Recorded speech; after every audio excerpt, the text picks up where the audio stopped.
This FNAF world. And how much it's going to cost. Oh my god. Homeland Security is scrambling to answer those questions. It's the sort of thing that has been done in other administrations, the Bush administration, the Obama administration. I hope you got enough. Before a presidential announcement was actually made. Let's bring in the panel tonight, Bakar Sellers, Cortez, and Gloria Fulcher. So Stevie, is this a way to navigate and implement policy day by day, comment by comment from this president, or is that an unfair characterization?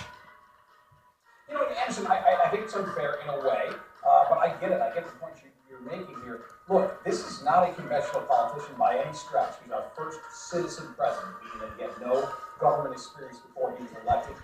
He made the case to the American people that he was a disruptor, he's an entrepreneur. He's the opposite of Yeah. He's very careful. Yeah. Yeah.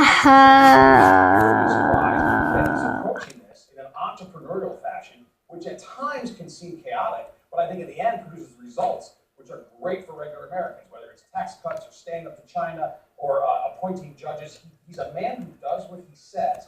And at times, you're totally right. At times, he certainly puts his staff on their heels. And I know as somebody in 2016 who had to go out and defend him every day during the campaign, there's times he put me on my heels where I said, oh gosh, could we have had more notice about that? But I also think that's the way entrepreneurs and visionaries operate, and that's the kind of president.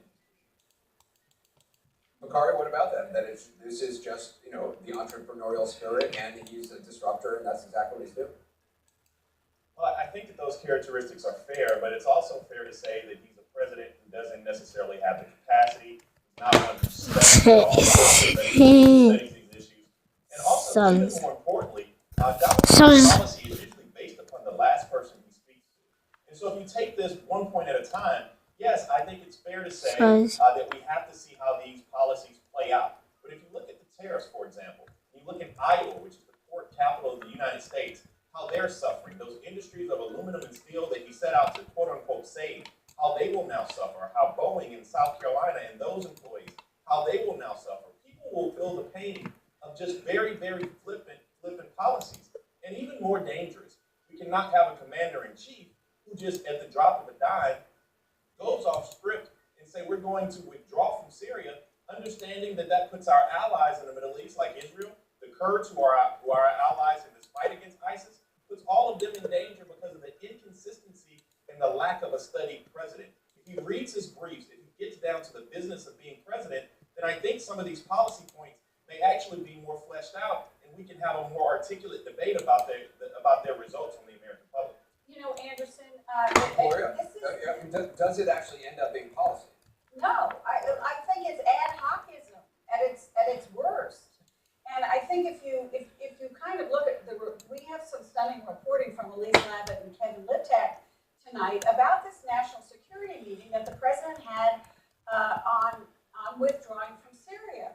And it's very clear that in this meeting, his entire national security team and his military complex, including the Joint Chiefs of Staff, including his new CIA director, including his Secretary of Defense, who said, you can't do this. You can't get out within 6 months. And here are the reasons why. And they were all aligned against the president, who apparently got very testy and said, I want this done in 6 months. And this is where the reality comes into the sort of campaign promise and back on him. And I think it must be incredibly difficult for them. Okay, but Gloria, Steve, No, you don't. I understand your point about him being a disruptor. I guess the question is, if what he is saying doesn't actually happen, and in fact, they then have to walk it back and spend a lot of time figuring out a way to walk it back, doesn't that actually long-term just hurt his credibility, that after a while his words, already it seems like folks on Capitol Hill don't even respond to a lot of the tweets he says because they just know it's just not going to happen. Right. Well, I'm not very concerned about Capitol Hill because I think the Republicans there are in many ways as obstructionist toward this president as the Democrats are. I do think he should be a bit more deliberative with his own staff. I do. I think there should be a bit more advanced warning. But I don't want him to stop being a disruptor. And, Gloria, you mentioned, for instance, the national security staff. The national security apparatus in Washington, D.C. Has gotten Yo. around the world that have cost enormous amounts of treasure and Right, but blood. these are And this his president people. ran largely, and he ran largely. Oh, listen, by the These way, are his people. this is a Secretary president- Mattis is this his is- person. Okay, this is Pompeo is his tolerates person. a lot. Hold on, Gloria. He tolerates a lot of dissent within his White House, and I think that's a wonderful thing. He has Right. built a team of rivals. That is clear. He does not mind people disagree with him. In the end, he's the president. He's the one who was elected to decide whether or not we should be in Syria. He should take it. Can we have But it's his call. can we have a level of expectation that at least requires our president to have the wherewithal and foresight to at least have studied the issues? Because I actually disagree with Anderson and Gloria saying this is not policy. The reason that it is policy is because when these tariffs are announced, it actually affects real people. You have pork farmers right now in Iowa who are terrified. You have soybean farmers in this country who do not know what's going to happen. That instability, that uncertainty, these people who probably voted for Donald Trump are now asking themselves why. And then you look at the markets. Yes, the markets do matter. They go up and down. Just gonna cry. Look in the comments. I'm gonna cry in the corner now. This is very bad policy from a man who's not hard studied or intellectually. They promise to take on Sounds literally going to cry in the corner right now. Good. Do you want that to happen to you? No. That's not true. That's not true. You cannot have openness. Can you imagine? No.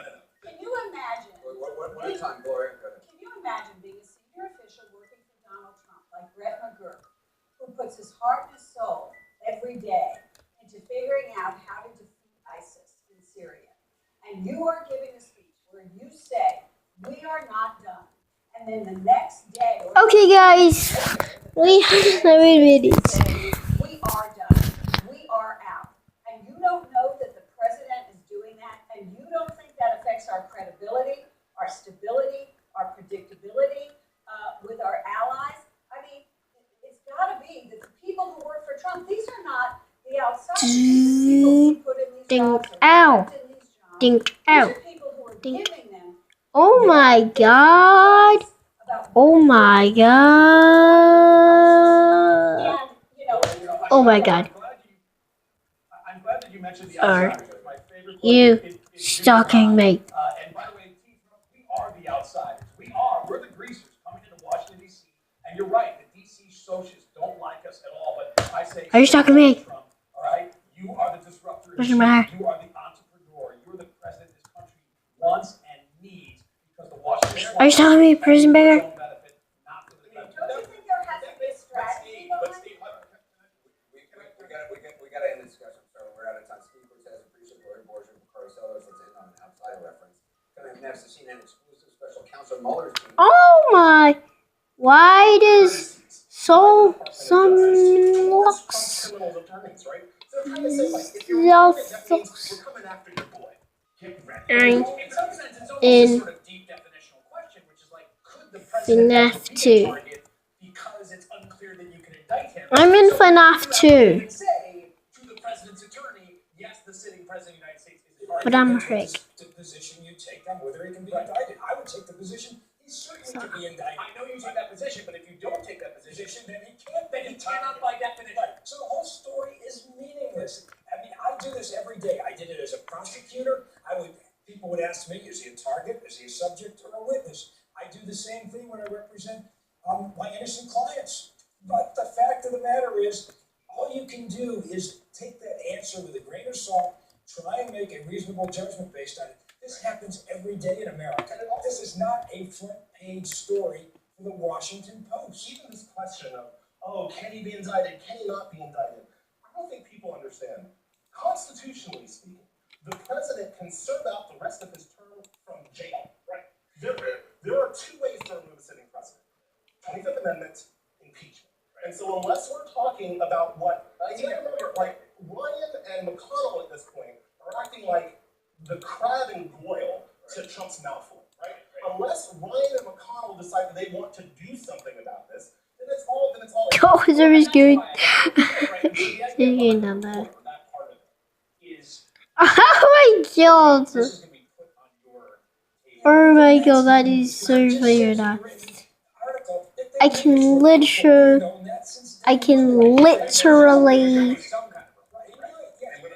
just kiss this guy. We can spit. No way! You can spray this guy! Oh, look how fast I'm going. Oh my gosh. I'm Gigi Jasper. Gigi Jasper. Gigi Jasper. Gigi da. This.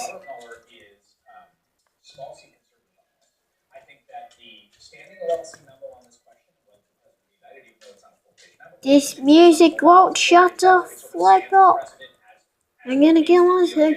Anyway, guys, thanks for watching part 1 of me playing FNAF. Bye bye.